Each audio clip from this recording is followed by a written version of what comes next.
तो कैसे हैं आप लोग। एक बार फिर आपका आपके अपने YouTube चैनल पे स्वागत है, जहां पे हम अपने विषय गणित कक्षा 11 का रिवीजन कर रहे हैं।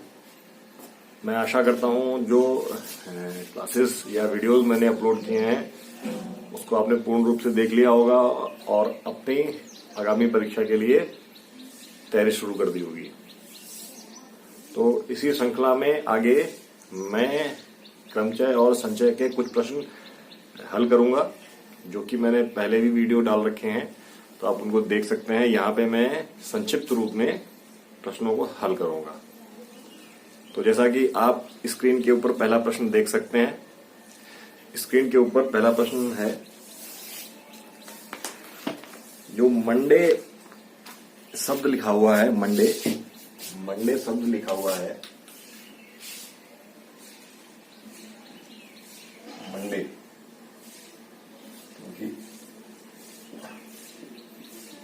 मंडे शब्द लिखा हुआ है। इसमें से जो एक समय में 4 अक्षर दिए जाते हैं, ठीक है। तो क्या है, आपको प्रश्न आप पढ़ सकते हैं स्क्रीन पे कि मंडे में पहले जो इसमें 2 प्रश्न करने हैं, एक समय में 4 प्रश्न, 4 अक्षर दिए जाते हैं, एक समय में सभी अक्षर दिए जाते हैं। इस तरीके से आपको जो अक्षर है यहाँ पे, मतलब अक्षर मैं क्या बताना चाह रहा हूं, मंडे में 1 2 3 4 5 6, ये 6 अक्षर हैं, 6 अक्षर हैं। इनसे हमको क्या है, कुछ वर्ड बनाने हैं। वर्ड मतलब वर्ड कैसे, वर्ड एक तो मंडे हो गया, एक वर्ड ये भी हो गया, एक वर्ड ये हो सकता है MNODAY। अगर मैं 6 वर्ड ले लेता हूं, एक वर्ड ये हो सकता है MNDOAY। मतलब जो ये लेटर्स हैं, इनको अलग अलग पोजीशन पे रखते हुए वर्ड बनाने हैं। ये इस क्वेश्चन का मतलब है। तो मतलब हमारे पास 6 वर्ड हैं, 6 वर्ड हैं। और हाँ, ये भी बोला गया है, एक भी लेटर की दोबारा पुनरावृत्ति ना हुई हो, मतलब दोबारा ना आया हो। ये तो है, आप प्रश्न पढ़ सकते हैं। तो देखो, अगर मैं बात करता हूं पहला क्वेश्चन में, एक बार क्वेश्चन पढ़ लेते हैं।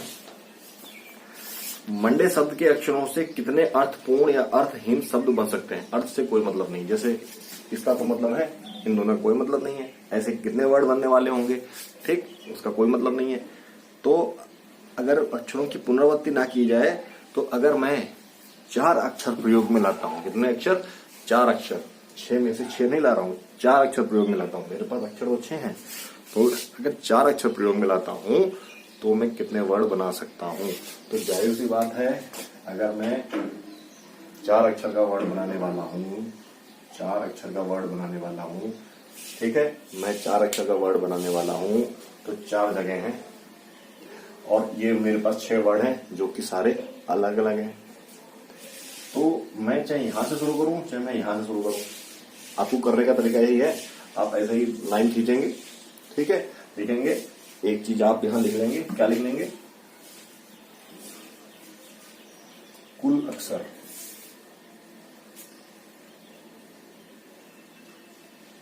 कुल अक्षर, टोटल अल्फाबेट्स कितने हैं, 6, ठीक है। और 4 अक्षरों से बनने वाले शब्द, 4 अक्षरों से बनने वाले अर्थहीन या अर्थपूर्ण बिना पुनरावृत्ति के बनने वाले शब्द, ये लिख लेंगे और फिर 4 लाइन खींचेंगे। अब देखो, लॉजिक पार्ट समझो। प्रोबेबिलिटी मतलब प्रयागता और क्रमचय और संचय की जो प्रश्न है, इनका आंसर 2 या 3 लाइन का आएगा, 2 या 3 लाइन में आएगा। बड़े बड़े सवाल लिखने वाले सवालों का भी आंसर उत्तर बहुत संक्षिप्त में आ जाएगा, लेकिन इसके अंदर का जो लॉजिक पार्ट है वो समझने में आपको हो सकता है 15 मिनट लग जाए, आधा घंटा लग जाए, हो सकता है कभी कभार समझ में ही भी ना आए एकदम से, ठीक है। तो संयम रखना है, बी पेशेंट, ठीक है। तो देखो क्या है, मंडे में 6 अक्षर है, तो कुल अक्षर 6 हो गए। अब 4 अक्षर द्वारा बनने वाले शब्द कैसे लिए जा सकते हैं? तो मैं चाहे, मुझे मीनिंग तो कोई मतलब नहीं है मीनिंग से, तो मैं कहीं से भी शुरू कर सकता हूँ, मैं यहां से भी शुरू कर सकता हूँ, मैं यहां से भी शुरू कर सकता हूँ। मान लो मैंने यहां से भरना शुरू किया, तो ये पर्टिकुलर जो अक्षर है, ये पर्टिकुलर प्लेस है, मतलब मुझे 4 अक्षर का वर्ड, 4 अक्षर का शब्द बनाना है, मुझे 4 अक्षर का एक शब्द बनाना है।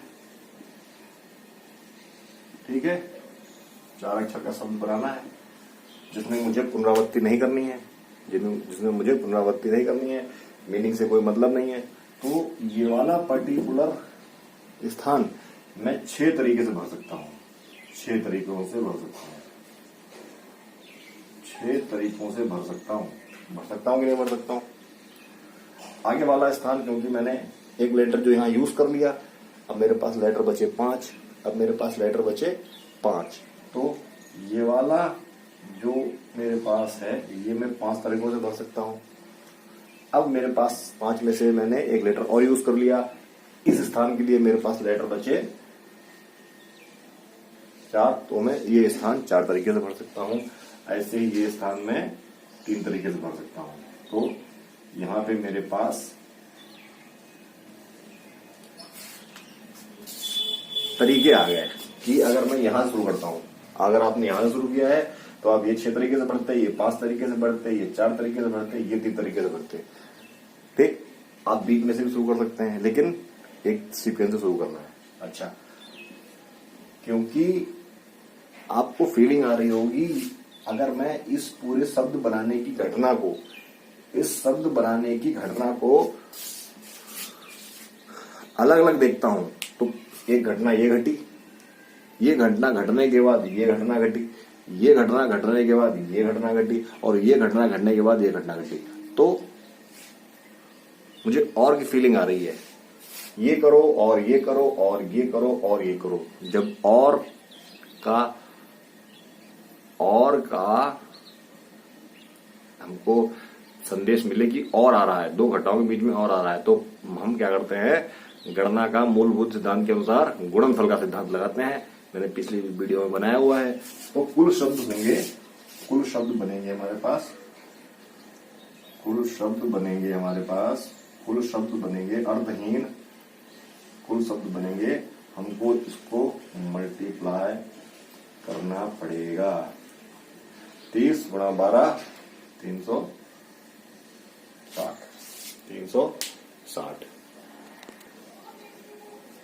ठीक है, 360 आई बात समझ में? अच्छा, यही जो दूसरा पार्ट है इसका, जो दूसरा पार्ट है, जो सेकंड पार्ट है, सेकंड पार्ट में क्या बोल रहा है? सेकंड पार्ट में बताया जा रहा है कि एक समय में सभी अक्षरों को लिया जाता है, मतलब 6 के 6 अक्षर लिए जाते हैं। तो कुल अक्षर जो इस बार प्लेसेस क्या होंगे, कुल अक्षर क्या होंगे भाई? अगर मैं यहाँ पे 6 प्लेसेस बना दूं, पहले पार्ट में तो 6 अक्षर में से 4 अक्षर लेने थे, लेकिन इस बार 6 के 6 अक्षर लेने हैं। तो जाहिर सी बात है, अगर मैं इसमें 6 स्थान लेता हूं, 6 स्थान लेता हूं, तो ये अगर 6 से भरा गया, ये 5 से भरा गया, ये 4 से, ये 3 से, ये 2 से, ये 1 से। ठीक है, तो सारे नंबर भर गए, सारे स्थान भर गए, तो कुल शब्द कितने बने? इस केस में जो कुल शब्द बने, क्योंकि प्रिंसिपल तो वही लगेगा, तो क्या हो जाएगा? 6 into 5 into 4 into 3 into 2 into 1, that is 720। ठीक है, 720। ये आपका क्वेश्चन है। हमने जो इसको लॉजिक के हिसाब से सॉल्व किया है, लेकिन यही क्वेश्चन अगर मैं फॉर्मूले से सॉल्व करता, तो मैं क्या करता, मैं फॉर्मूला लगाता। देखो, ये आप ऐसे भी सॉल्व कर सकते हैं, मैंने तरीका बता दिया आपको, ये आप ऐसे भी सॉल्व कर सकते हैं। अगर मैं इसको फॉर्मूले पे भी सॉल्व करता, तो मैं क्या लगाता, इस केस में कुल शब्द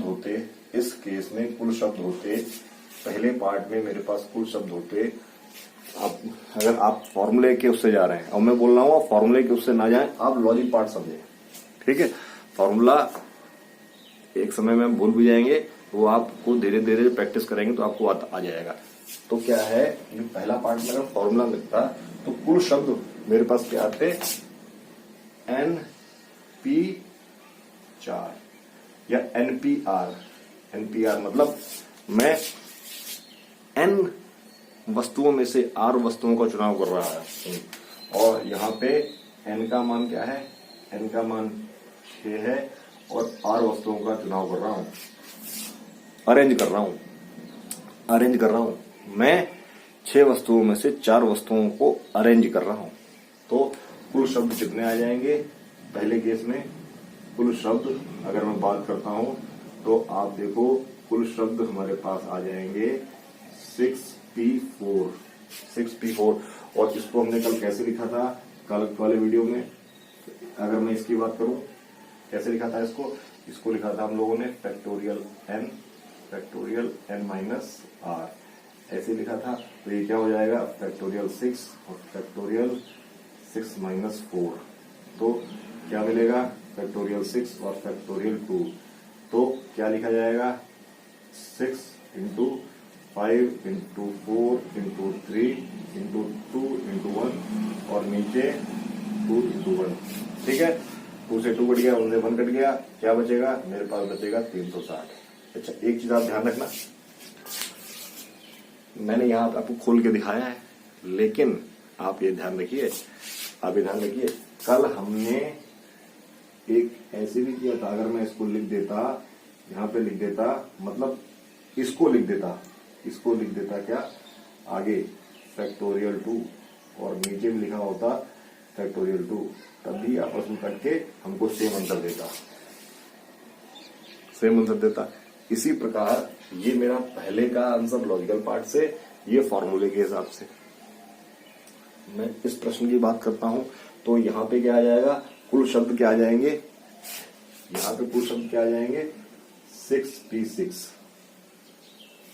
6P6 क्या आ जाएंगे, 6P6, यहाँ 6P6 आएंगे। तो 6P6 को कैसे आप सॉल्व करेंगे, 6P6 को आप सॉल्व करेंगे, यहाँ फैक्टोरियल 6 आएगा और यहाँ पे आएगा 6 माइनस 6।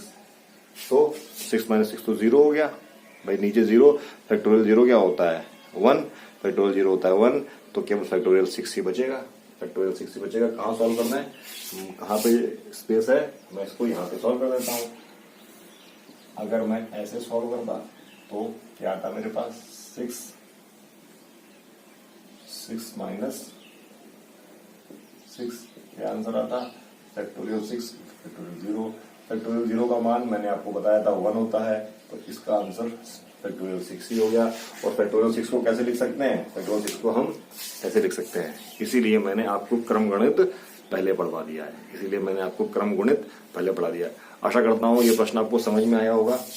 और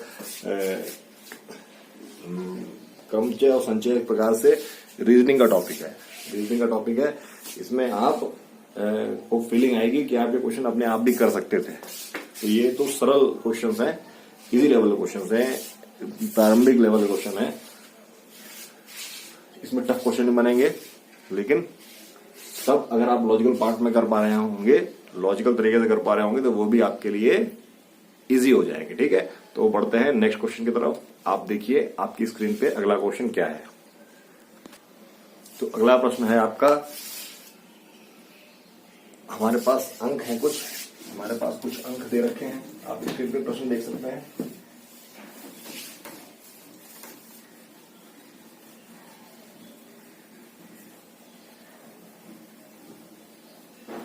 मुझको तो ये प्रश्न पुस्तक से पढ़ना पड़ेगा, क्योंकि मैं तो ये जो प्रश्न है बाद में लगाऊंगा बोर्ड के ऊपर, किसी ऐप से लगाऊंगा, ठीक है। तो मुझे ये प्रश्न बुक से पढ़ना पड़ेगा, ठीक। बाद में मैं प्रश्न यहाँ पे चिपका दूंगा, ठीक है। बाद में प्रश्न यहाँ पे मैं काट के चिपका दूंगा, वीडियो किसी ऐप की मदद से, वीडियो एडिटर की मदद से मैं ये प्रश्न यहाँ पे चिपका दूंगा। तो मुझे ये प्रश्न बुक से पढ़ना पड़ेगा, ठीक है। तो क्या है, अंक दे रखे हैं 1 2 3 4 5 से कितनी 3 अंक की संख्या बनाई जा सकती है।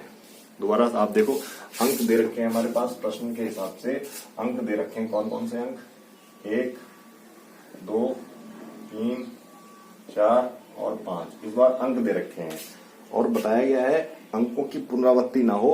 3 अंक, क्या क्वेश्चन है, 3 अंकों की संख्या बनानी है। 3 अंकों की संख्या बनानी है। 3 अंकों की संख्या, 3 अंकों की संख्या बनानी है, मतलब 3 प्लेस भरने हैं, 3 प्लेस भर रहे हैं। 5 अंकों की पुनरावृत्ति की अनुमति है। पहले पार्ट में अंकों की पुनरावृत्ति की अनुमति है। अंक को 5 अंकों से 3 अंकों की संख्या बनानी है और अनुमति है। मतलब अनुमति क्या है, एक शब्द जो हमने यूज कर लिया उसको हम दोबारा प्रयोग में ला सकते हैं। तो ठीक है, ये 3 अंक है, ये इकाई का अंक हो गया, ये दहाई का अंक हो गया, ये सैकड़े का अंक हो गया। ठीक है, क्योंकि ये 5 अंक दे रखे हैं, कुल अंक दे रखे हैं, कुल अंक, तो हम क्या लिखेंगे, कुल अंक 5 हो गए, कुल अंक 5 हो गए। अच्छा, 3 अंकों की संख्या ऐसे लिखेंगे, यहाँ पे आप लिख सकते हो इकाई, दहाई, सैकड़ा लिख सकते हो। इस अंक को हम कितने तरीके से भर सकते हैं, इस प्लेस को या इस प्लेस को हम भर सकते हैं 5 तरीके से भर सकते हैं। इस प्लेस को हम 5 तरीके से भर सकते हैं। अच्छा, 5 में भर सकता हूं मैं, इसको कितने तरीके से भर सकता हूं, क्योंकि जो मैंने यहाँ पे प्रयोग में लाया है शब्द, उसको मैं दोबारा भी यूज कर सकता हूं, उसको मैं दोबारा भी यूज कर सकता हूं। तो इसका मतलब जब मैं उसको दोबारा यूज कर सकता हूं तो क्या हुआ, मैं ये भी 5 तरीके से भर सकता हूं और ये भी 5 तरीके से भर सकता हूं। तो क्या हुआ, ये भरा और ये भरा और ये भरा, या की फीलिंग तो नहीं आई, और की फीलिंग आई, तो कुल शब्द बने इस हिसाब से, कुल शब्द बने 3 अंक के कुल शब्द बने। आप लोग 11वीं क्लास के बच्चे हैं, अपने आप वर्ड लिख लेंगे। ठीक है, 125 कुल शब्द बने 125। ठीक है, क्योंकि यहाँ पे हम लोग पुनरावृत्ति कर रहे थे तो फॉर्मूला नहीं लगा पाएंगे, 5 में से 5 का चुनाव बार बार कर रहे थे। ठीक है, अगला प्रश्न जो इसी का सेकंड पार्ट है, इसमें भी 3 अंकों की संख्या बनानी है। 3 अंकों की संख्या बनानी है। प्रश्न आप पढ़ सकते हैं, अंकों की पुनरावृत्ति नहीं हुई है, अंकों की पुनरावृत्ति नहीं हुई है। तो जब अंकों की पुनरावृत्ति नहीं हुई है तो हम क्या करेंगे, एक वर्ड हमने यूज कर लिया तो हमारा वर्ड खत्म हो जाएगा। तो मतलब क्या है कि इस केस में अगर मेरे पास 3 स्थान है, ठीक, इकाई, दहाई, सैकड़ा, चाहे मैं इकाई से भरूं या सैकड़ा से भरूं, कहीं से ही भर सकता हूं, चाहे मैं इकाई से भरूं चाहे सैकड़ा से भरूं। मेरे पास जो मैंने एक बार अंक यूज कर लिया, we will not going to use that अंक अगेन, वो अंक हम दोबारा यूज नहीं करने वाले। तो पहला अगर अंक मैंने 5 तरीके से, पहला स्थान मैंने 5 तरीके से भर दिया, ठीक है, 5 तरीके से भर दिया। ठीक है, जो आगे वाला प्लेस है उसको मैं 4 तरीके से भरूंगा, क्योंकि जो अंक मैंने भर दिया उसको मैं दोबारा यूज नहीं कर सकता। इसी प्रकार जब ये अंक मैंने 4 तरीके से भर दिया तो कुत्ता भौंक रहा था, है क्या कर सकते हैं भाई, सर के पास कहीं अलग तो जगह है नहीं जहाँ पे ले जाके वीडियो बनाया जाए है। खैर कोई बात नहीं, आपको इतना तो समझना पड़ेगा है, if you will have such problem so you have to bear this problem. ठीक है, आपको ये सहना पड़ेगा थोड़ा बहुत। ओके, तो क्या है 5 तरीके, ये 4 तरीके, और जब ये 4 तरीके से भर गया तो अगला स्थान 3 तरीके से भरा जा सकता है, अगला स्थान 3 तरीके से भरा जा सकता है। तो दोबारा ये किया और ये किया और ये किया। ठीक है, तो कुल शब्द इस केस में, कुल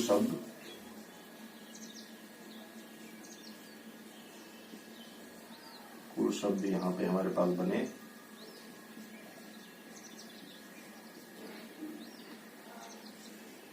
60।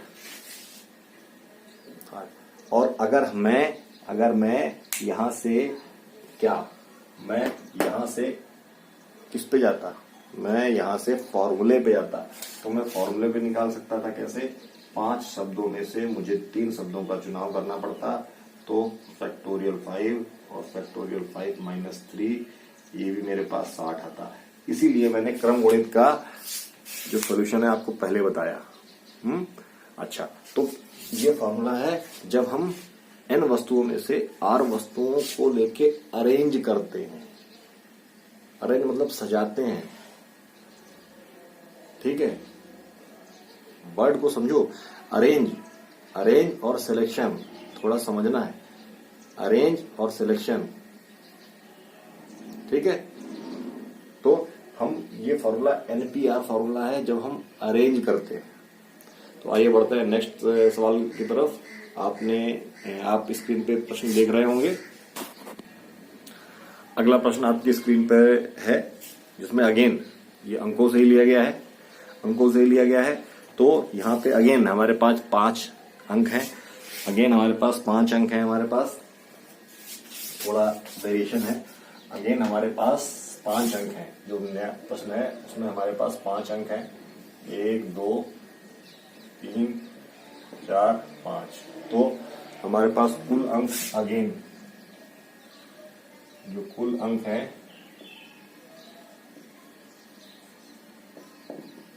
अच्छा जो मैं बोल रहा हूं आपको लिखना पड़ेगा, ठीक है।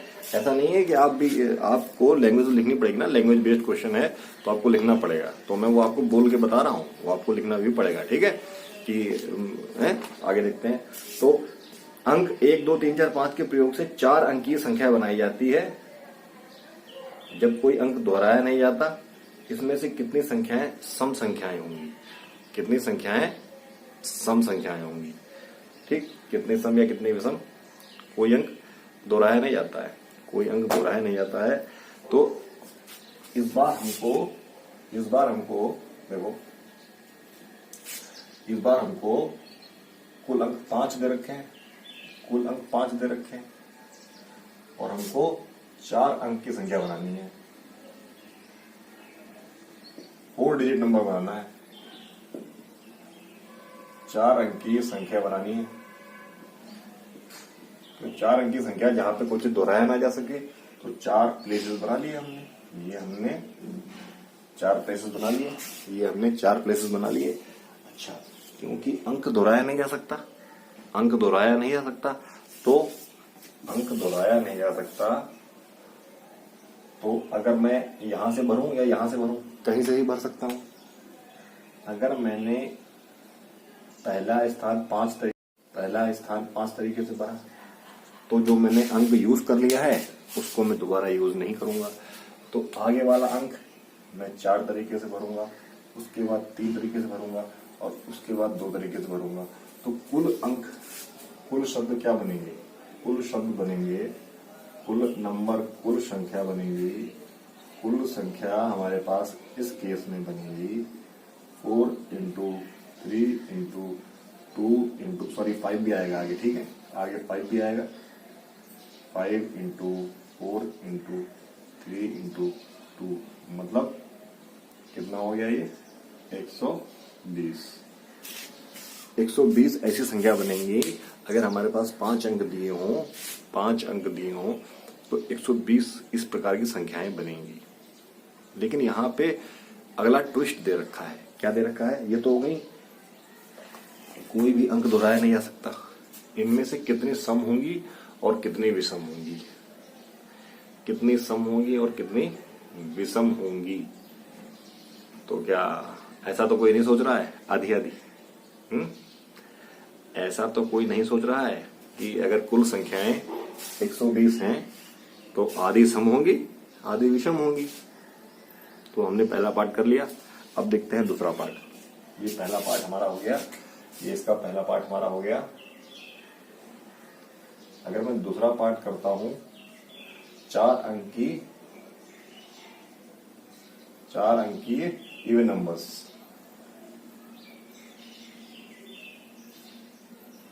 4 अंकी सम संख्या मतलब इवन नंबर्स।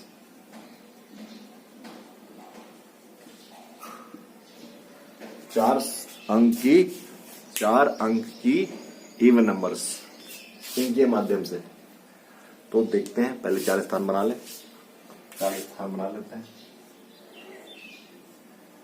अंक कोई दोहराना हमको है नहीं, अंक कोई हमको दोहराना है नहीं। अच्छा, इवन नंबर की डेफिनेशन के हिसाब से अगर आप जाते हैं, अगर इवन नंबर की डेफिनेशन के हिसाब से जाते हैं, तो जो आपका यूनिट प्लेस होता है, मतलब यूनिट डिजिट होता है, यूनिट डिजिट, जो यूनिट डिजिट होता है वो क्या होना चाहिए? इवन होना चाहिए, सम होना चाहिए। जो आपका इकाई का, आप हिंदी में लिख लेना, इकाई का स्थान क्या होना चाहिए? सम संख्या बनने के लिए इकाई का स्थान क्या होना चाहिए? इवन होना चाहिए, सम होना चाहिए। मतलब क्या होना चाहिए? यूनिट डिजिट क्या होना चाहिए? सम होना चाहिए। अच्छा, तो आप देखो सम अंक कितने हैं दिए हुए स्थान पे, सम अंक कितने हैं? ठीक है, दिए हुए स्थान पे सम अंक कितने हैं? तो मैं सम अंक की बात करूं, सम अंक हमारे पास है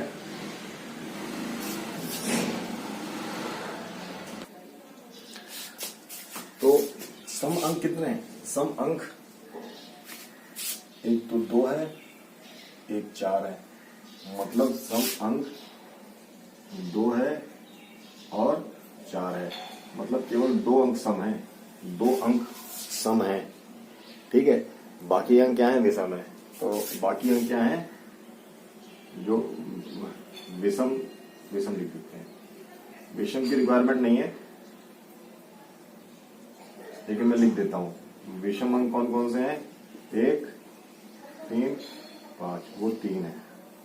विषम अंक से मतलब ही नहीं है। कहने का मतलब है, अगर मुझे सम अंक दो हैं और विषम अंक 3 है, तो जो मुझे ये वाला स्थान है, ये वाला स्थान है, इस स्थान को भरने के मेरे पास केवल 2 ही तरीके हैं, और मुझे पहले यही भरने पड़ेंगे। क्योंकि मैंने क्या बताया था, आप यहां से ही भर सकते हैं, यहां से ही भर सकते हैं। रिक्वायरमेंट के हिसाब से पहले आपको यहाँ पे 2 या 4 भरना पड़ेगा, 2 या 4 भरना पड़ेगा। ठीक, तो अगर आप ये स्थान कितने तरीके से भर सकते हैं? ये स्थान आप 2 तरीके से भर सकते हैं। कितने तरीके से भर सकते हैं? ये वाला स्थान आप 2 तरीके से भर सकते हैं। मैं यहाँ लिखता हूँ, ये वाला 2 से नहीं, 2 अंक नहीं, मैं तरीका आप गड़बड़ा जाओगे। क्या ये स्थान मैं 2 तरीके से भर सकता हूँ? ये स्थान में 2 तरीके से भर सकता हूँ। अच्छा, जब 2 तरीके से मैंने मान के चलो यहाँ 2 से स्थान भर लिया, तो 4 को तो मैं यहाँ यूज कर सकता हूँ। जब मैंने 2 से यहाँ स्थान 2 भर लिया यहाँ पे, तो मैं 4 को यहाँ यूज कर सकता हूँ कहीं पर भी। और जब मैंने यहाँ 4 यूज कर लिया, तो मैं यहाँ 2 को यूज कर सकता हूँ। ऐसी पाबंदी तो लगाई नहीं गई है कि सम संख्या है केवल इकाई के स्थान पे यूज होगी, ऐसी स्थिति तो है नहीं। तो अगर मैंने 2 वाला अंक यहाँ यूज कर लिया, या ये वाला अंक यहाँ यूज कर लिया, बचा हुआ वाला अंक मैं यहाँ यूज कर सकता हूँ। तो इसका मतलब क्या हुआ? अगर मैंने ये तरीका 2 तरीके से भर लिया, 2 तरीके से भर लिया, ये वाला स्थान या ये वाला स्थान यहाँ से भी ले सकता हूँ, यहाँ से भी ले सकता हूँ, कहीं से भी ले सकता हूँ। तो ये वाला स्थान मैं अब 4 तरीके से भरूंगा, 4 तरीके से भर सकता हूँ, क्योंकि एक अंक यहां से यूज होने के बाद मेरे पास 4 अंक बच गए। ठीक है, फिर ये वाला मैं 3 तरीके से भरूंगा, ये वाला मैं 2 तरीके से भरूंगा।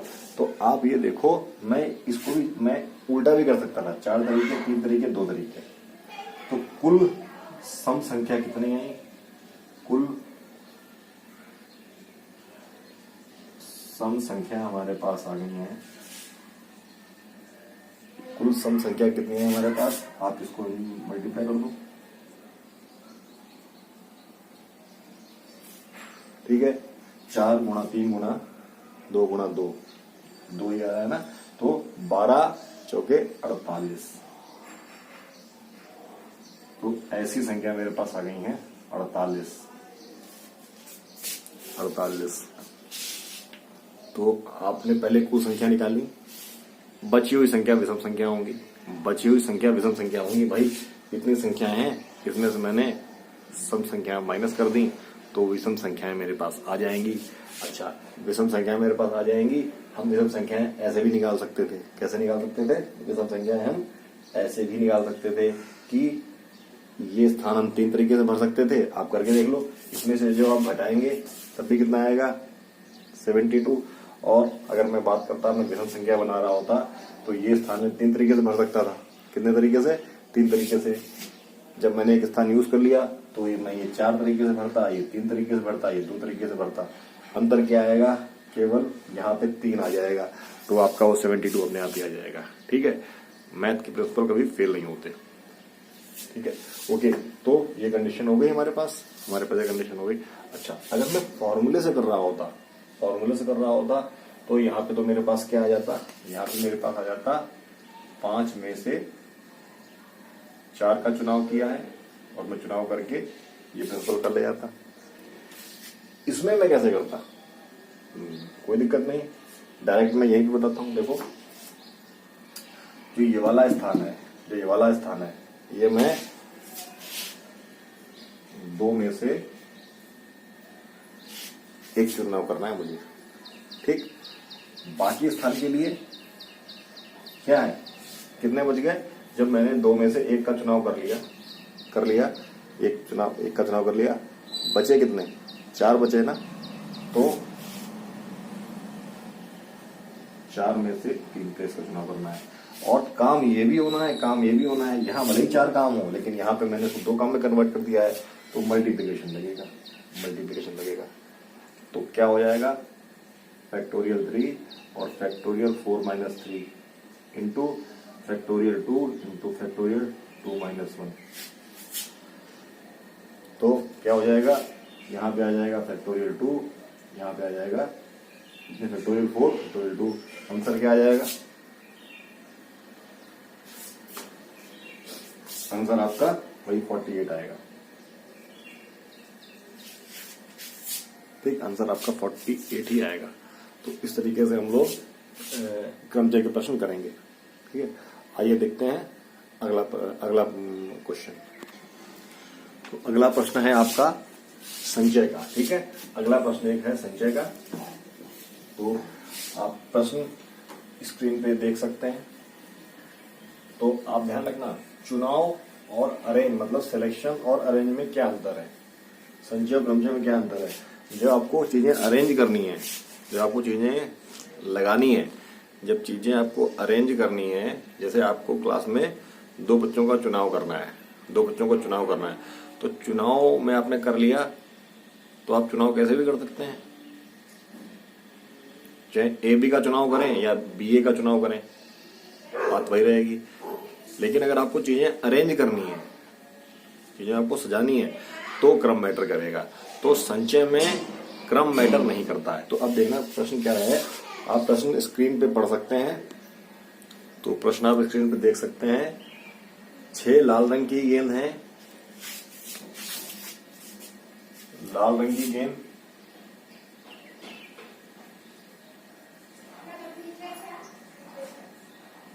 6 सफेद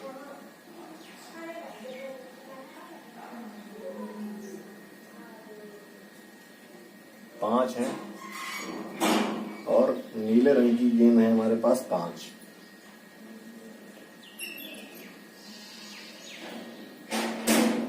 नीले रंग की गेंद है 5। इसमें से हमको प्रत्येक संग्रह में से 3-3 गेंद निकालनी है। प्रत्येक संग्रह में से 3-3 गेंद निकालनी है। 3-3 गेंद निकालनी है। ठीक है, प्रत्येक संग्रह में से हमको 3-3 गेंद चुननी है। ठीक है, क्रम मैटर नहीं करता है। यहाँ पे हम फॉर्मूले के हिसाब से जाएंगे। ठीक है, अब हम फॉर्मूले के हिसाब से जाएंगे। बाकी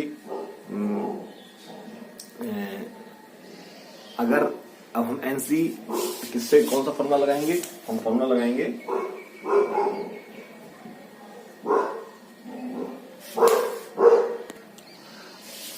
क्योंकि मैंने आपको कॉन्सेप्ट वीडियो में ये चीजें बता रखी हैं। ठीक है, आप वहां पे देख सकते हैं।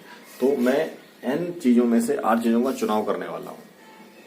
ठीक है, तो 3 गेंदों का सिलेक्शन मुझे करना है। 6 गेंदों में से लाल 3 गेंदों का करना है।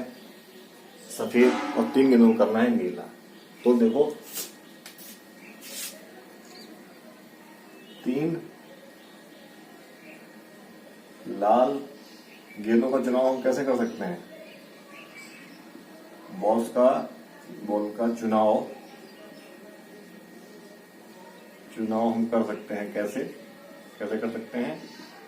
6 बॉल में से हमने 3 बॉल चुन ली। ये फॉर्मूला हमने कल लिखा था। फॉर्मूला क्या लिखा था? फैक्टोरियल n माइनस r और फैक्टोरियल r, ऐसे लिखा था। तो कहने का मतलब क्या हुआ?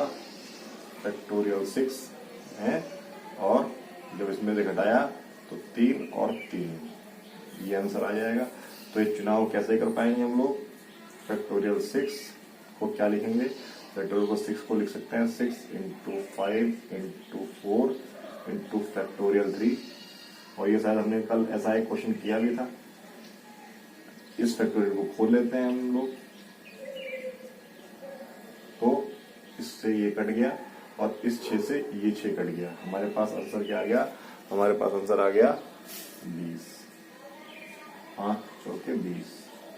हम यहाँ पे, क्योंकि हमको प्रत्येक में से 3-3 गेंदें चुननी है, प्रत्येक कलर की 3-3 गेंदें चुननी है, तो लाल गेंद हम लोग 20 तरीके से चुन सकते हैं।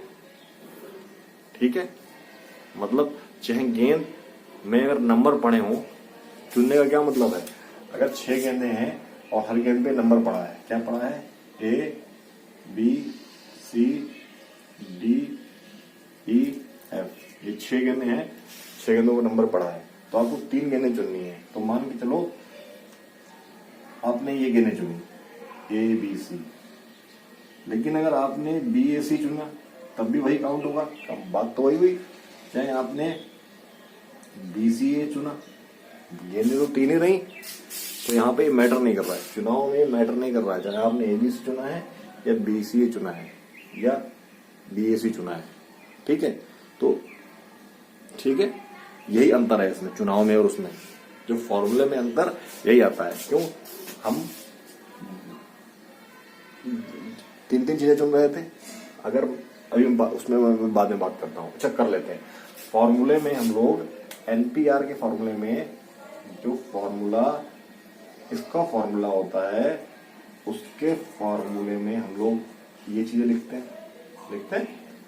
और जो NCR का फॉर्मूला हम लोगों ने ड्राइव किया था, वहां पे हम लोग एक एक्स्ट्रा ये लगा देते हैं। क्या लगा देते हैं? R। मतलब इन दोनों की अगर बात करें तो NPR ये है, तो अगर मैं इतने की वैल्यू इसमें रख दूं तो क्या आ जाएगा? NPR को हम लोग डिवाइड कर देते हैं फैक्टोरियल R से। फैक्टोरियल ये दोनों है, यहाँ पे हम लोग अरेंज कर रहे हैं, यहाँ पे हम लोग चुनाव कर रहे हैं। इन दोनों में क्या समानता है? मतलब हमने चुनाव किया, या इसको हम ऐसे भी लिख सकते हैं। कैसे?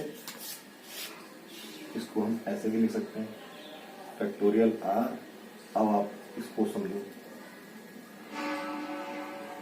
तो ज्यादा संख्या किसमें आ रही है? ज्यादा वैल्यू किसकी आ रही है? इसकी वैल्यू ज्यादा आ रही है। क्यों? हमने पहले 3 अंक चुन लिए, तो चुनाव में तो ये एक काउंट हुआ, चुनाव में तो एक ही काउंट हुआ। जब हमने चुनाव तो एक ही काउंट हुआ ना, लेकिन ये पर्टिकुलर वैल्यू अपने आप को कितने तरीके से बदलेगी, हमने वो इसमें गुणा कर दिया। जब हमने चुनाव किया ABC का, तो चुनाव तो हमने एक ही तरीके से कर सकते हैं, ABC से चुनाव कर दिया। लेकिन जब ये हम इसको अरेंज करेंगे तो ABC ACB भी अरेंज होगा, BAC BCA और CAB CBA। मतलब ये इसका चुनाव तो केवल एक तरीके से हुआ, लेकिन इसने अपने आप को अरेंज कितने तरीके से किया? फैक्टोरियल 3 तरीके से। देख लो, फैक्टोरियल 3 क्या होता है? 6। तो यहाँ पे ये 6 तरीके से अरेंज हुआ, चुनाव एक तरीके से हुआ, अरेंज 6 तरीके से हुआ, और यही तो हम मल्टीप्लाई कर देते हैं फैक्टोरियल 3 फैक्टोरियल r। यहाँ पे 3 का चुनाव कर रहे थे, r वही तो फैक्टोरियल है, तो वही हम लोग मल्टीप्लाई कर देते हैं। आई बात समझ में क्या अंतर है इसमें? तो ये तरीका है, ठीक है।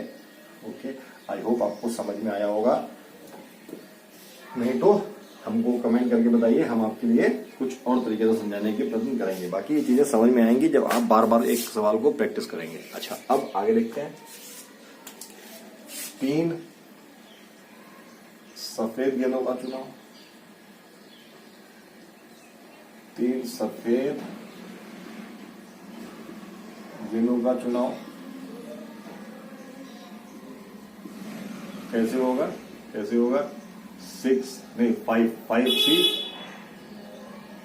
5C3 कैसे निकलेगा? ये 5C3 कैसे निकलेगा? फैक्टोरियल 5 और फैक्टोरियल 5 माइनस 3 इंटू फैक्टोरियल 3, तो क्या आ गया? फैक्टोरियल 5 फैक्टोरियल 2 इंटू फैक्टोरियल 3, ठीक है। तो ये बचा 5 इंटू 4 इंटू फैक्टोरियल 3, ये फैक्टोरियल 2 को मैं लिख दिया मैंने 2 इंटू 1, और फैक्टोरियल 3 इससे कट गया, 2 से ये कट गया, कितना आंसर आया? 10 आएगा। इसी प्रकार 3 नीली गेंदों का चुनाव, 3 नीली गेंदों का चुनाव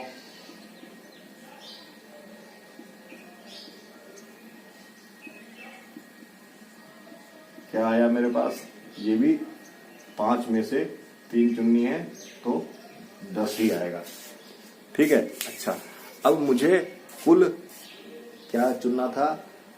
यदि प्रत्येक 9 गेंदें चुननी थी, प्रत्येक में से 3 चुननी थी, तो कुल चुनाव, कुल क्या बनेगा? कुल चुनाव क्या बनेगा मेरे पास?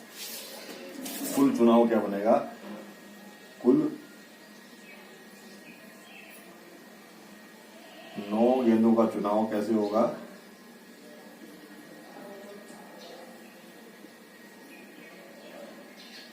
कुल 9 गेंदों का चुनाव मेरे पास हुआ। क्या काम ये भी होना है? हाँ, और बताए, अगर और की फीलिंग आ रही है तो सिंपली मल्टीप्लिकेशन करना पड़ेगा। जब और की फीलिंग आ रही है तो सिंपली मल्टीप्लिकेशन। या की फीलिंग आएगी तो या वाले क्वेश्चन मैंने करवाए नहीं है अभी, पीछे वीडियो में पड़े हुए आप देख सकते हैं। तो क्या है कि काम हमारे पास लाल गेंदों वाला भी चुनाव हुआ, सफेद गेंदों का भी चुनाव हुआ, और नीली गेंदों का भी चुनाव हुआ, ठीक है। इसका मान हमारे पास 20 था, इसका मान हमारे पास 10 था, इसका मान हमारे पास ये था, तो आंसर हमारे पास आ गया 2000। आंसर आ गया हमारे पास 2000, ठीक है। आंसर आ गया हमारे पास 2000। तो इस वीडियो में हम लोग इतना ही रखते हैं, फिर मिलते हैं नेक्स्ट क्लास में। और आई होप आपकी परीक्षा की तैयारी अच्छी तरीके से चल रही होगी। इसी तरीके से आप पढ़ते रहिए, अपनी पढ़ाई को आगे बढ़ाते रहिए। मैं आशा करता हूं आपको वीडियो अच्छा लगा होगा। और हाँ, चैनल को शेयर करें, सब्सक्राइब करें, ताकि जल्दी से जल्दी हम एक बड़ा परिवार हो सकें, हमारे सब्सक्राइबरों की संख्या बढ़ सके और हम लोग एक व्यवस्थित रूप से पढ़ सकें। क्योंकि मोटिवेशन रिक्वायर्ड है सभी के लिए, मोटिवेशन सभी के लिए रिक्वायर्ड है। तो अगर ज्यादा बच्चे देखेंगे, ज्यादा बच्चे सब्सक्राइब करेंगे, तो मैं और मेहनत करूंगा, ठीक है। तो मिलते हैं नेक्स्ट वीडियो में, बाय बाय।